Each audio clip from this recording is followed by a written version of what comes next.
A last-ditch plot from Remainer ministers to delay the transition period and subsequently Brexit by a further 2 years has been brutally destroyed in 3 points by a leading political think tank. Last week, the European Union's chief Brexit negotiator Michel Barnier wrote to UK opposition party leaders to say Brussels is open to the idea of an extension to the transition period by up to 2 years. But this was immediately slapped down by both Boris Johnson and Mr Barnier's UK counterpart David Frost, who continue to insist a trade deal is signed before the end of the transition period on December 31. A group of Remain ministers, led by Liberal Democrat acting co-leader Sir Ed Davey, are trying to squeeze a bill through Parliament in a last-ditch and desperate attempt to delay Brexit by up to 2 years.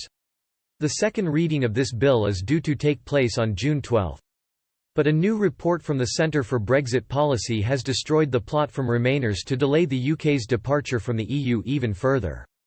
The think tank said, in spite of this demonstrated will of the people and the UK government's resolve to exit the transition period on schedule as enshrined in law, there remains a sustained campaign to bring pressure on the government to extend the transition period, and delay or even deny Brexit. These Brexit opponents have taken advantage of the current COVID-19 crisis to make 2 core arguments for extending the transition period.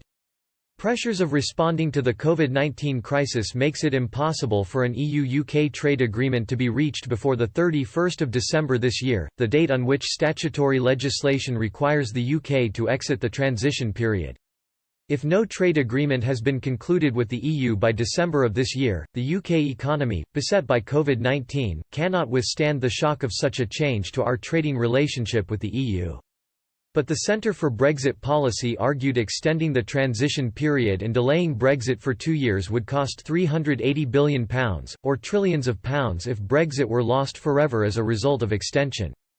Secondly, the think tank said extending the transition period beyond December 31 would prevent us from taking the radical steps needed to rebuild the post-COVID economy because the UK would continue to be bound by EU rules and unable to influence them.